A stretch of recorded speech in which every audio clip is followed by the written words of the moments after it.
Bismillahirrahmanirrahim.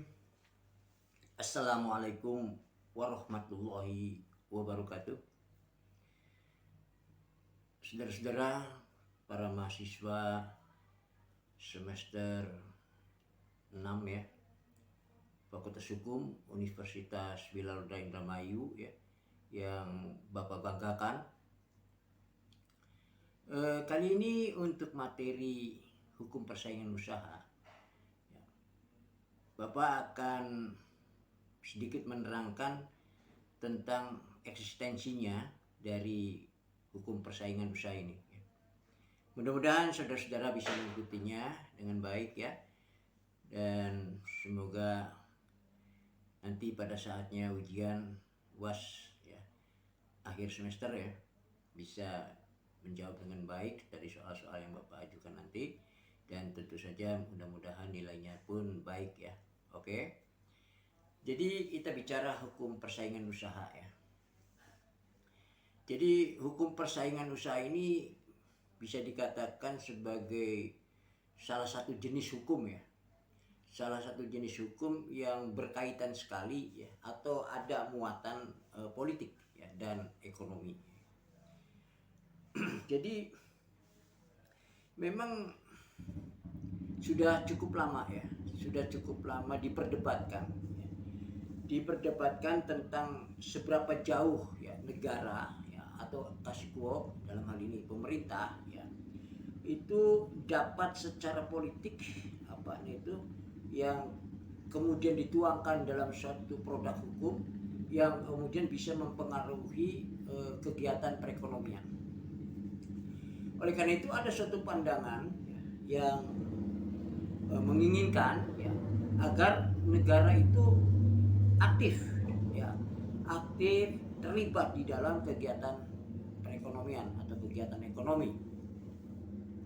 Dan negara-negara yang termasuk di dalamnya dari pandangan seperti ini, itu biasanya pada negara-negara yang yang menganut perekonomian sosialis ya. Sementara ada pandangan yang lain ya, itu ada juga pandangan yang lain yang menyatakan bahwa negara ya, atau pemerintah ya, menghindarkan diri. Jadi menginginkan agar pemerintah atau negara itu menghindarkan diri ya, ikut campur ya, atau untuk ikut campur tangan di dalam perekonomian ya. Dan agar masalah ekonomi ini diserahkan kepada kekuatan pasar ya. Nah, ini termasuk negara-negara yang menghendaki keinginan yang demikian ini, seperti negara-negara yang pada hakikatnya negara-negara liberal ya. Negara liberal itu yang hakikatnya mengikuti pandangan seperti itu, yakni menghindarkan diri dari campur tangannya dalam kegiatan perekonomian. Nampaknya kedua konsep ini ya, atau pandangan seperti ini sudah ditinggalkan ya. Kemudian ada satu kompromi ya, ada satu kesepakatan yang terjadi ya, hal mana di satu sisi itu negara itu tetap menjaga ya, agar perekonomian itu berlangsung ya, mengikuti pergerakan pasar ya, yaitu kekuatan permintaan dan penawaran ya. Tapi di sisi lain negara pun di mana perlu ya, ikut campur tangan ya, mengintervensi pasar. Nah, bagaimana di dalam hukum persaingan usaha ya? Di dalam persaingan usaha ini pada hakikatnya menginginkan ya, agar negara pun ikut mengatur kekuatan di dalam pasar ya.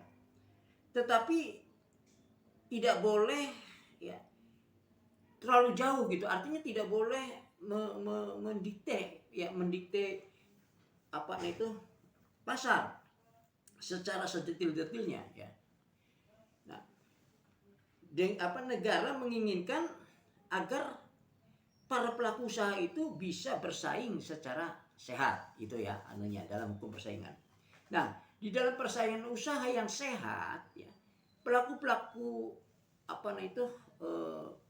usaha ya, pelaku-pelaku usaha ya atau barang dan jasa ya harus dengan jujur gitu, mempunyai satu akhlak atau moral yang jujur. Artinya tidak melawan ataupun tidak melanggar hukum ya, dan tidak menghambat persaingan usaha. Nah, saat ini ya negara memiliki Undang-Undang Nomor 5 Tahun 1999 tentang larangan praktek monopoli dan persaingan usaha yang tidak sehat. Nah, jadi praktek monopoli yang dimaksud adalah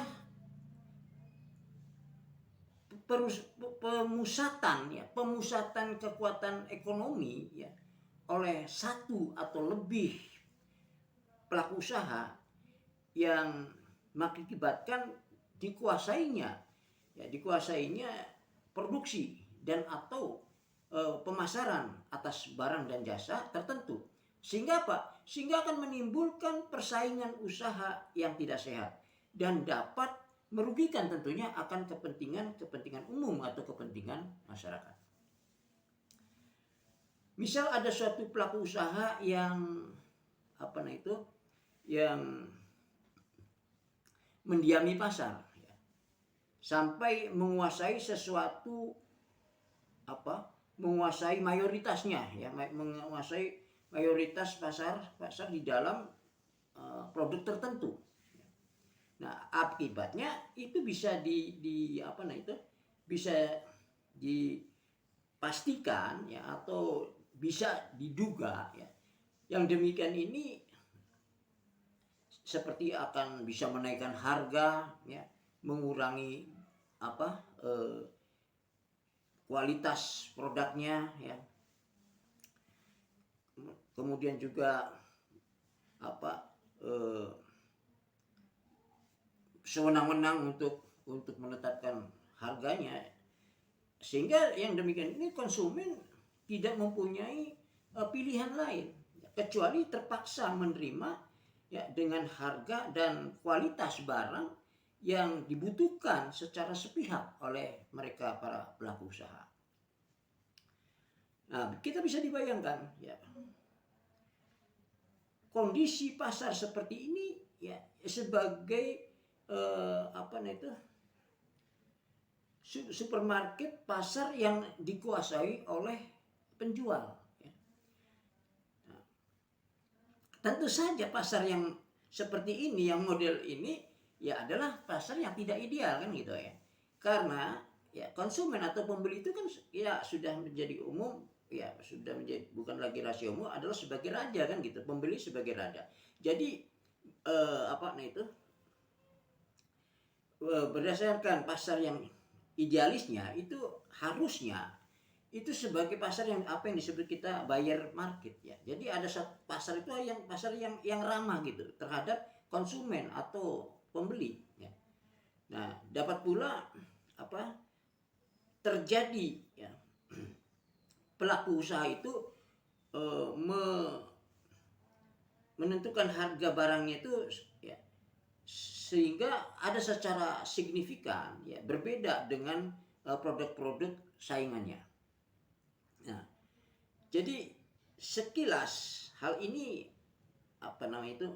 mengandung kepentingan konsumen ya, terkesan karena ya, konsumen itu dapat membeli barang itu dengan harga yang lebih murah ya. Namun manapun walaupun demikian hanya dilakukan secara tidak wajar. Jika dilakukannya tidak wajar, yakni misalnya dengan banting harga atau sengaja menjual rugi ya, maka motif atau cara seperti ini tidak dibenarkan gitu ya, dan di dalam hukum persaingan usaha ya. Jadi tidak dibenarkan cara yang demikian di dalam hukum persaingan usaha. Nah, jadi modus atau motif ya, perbuatan ini adalah untuk mematikan usaha ya, bersaing ya, dan ini adalah salah satu contoh dari persaingan usaha yang tidak sehat. Jadi harus ada keseimbangan antara kepentingan pelaku usaha dan kepentingan umum masyarakat. Nah, tugas ini sudah merupakan tugas negara untuk menegakkannya ya. Diharapkan dengan demikian pelaku usaha itu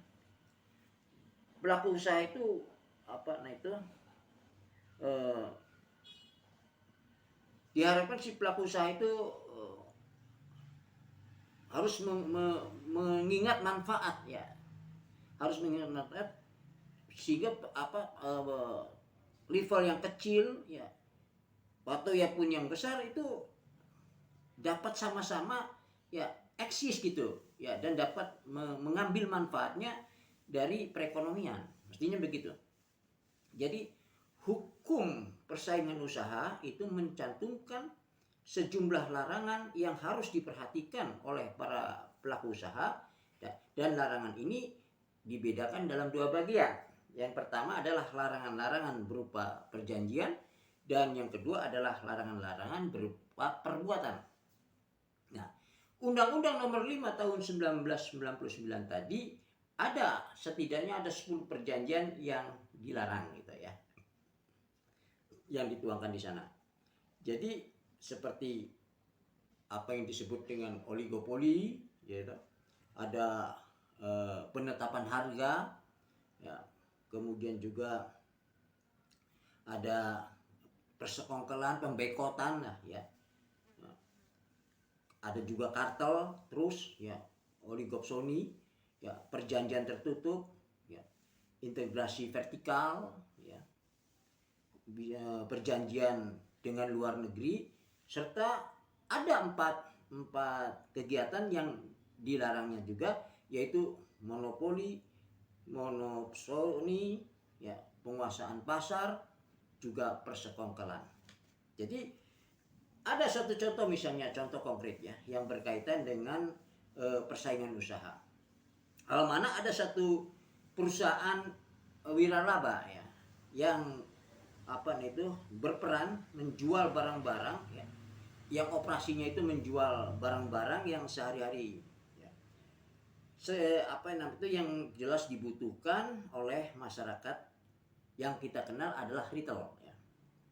Yaitu bisnis retail itu yaitu bisa dikatakan sebagai suatu bisnis yang melibatkan penjualan barang ya, atau jasa kepada konsumen di dalam jumlah satuan gitu, atau kita kenal dalam jumlah eceran lah ya. Konsumen ya yang membeli produk atau jasa secara eceran ini, apa tujuannya? Bertujuan untuk apa? Untuk memformasikan atau menggunakannya itu secara pribadi, dan tidak mengikatnya kembali ya.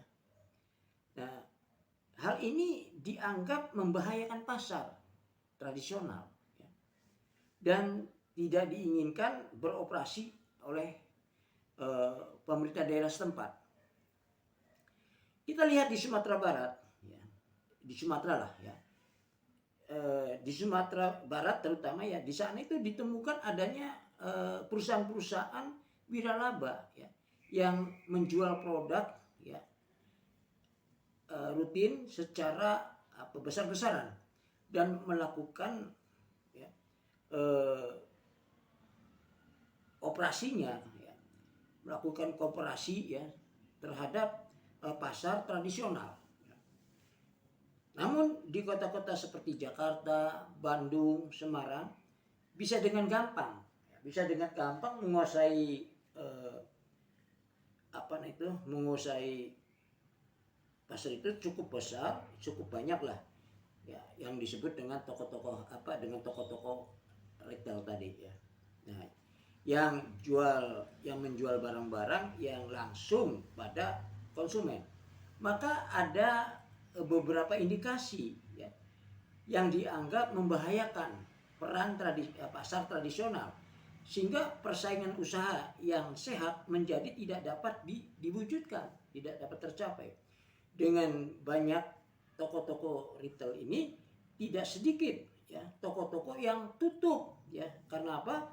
Ya, karena adanya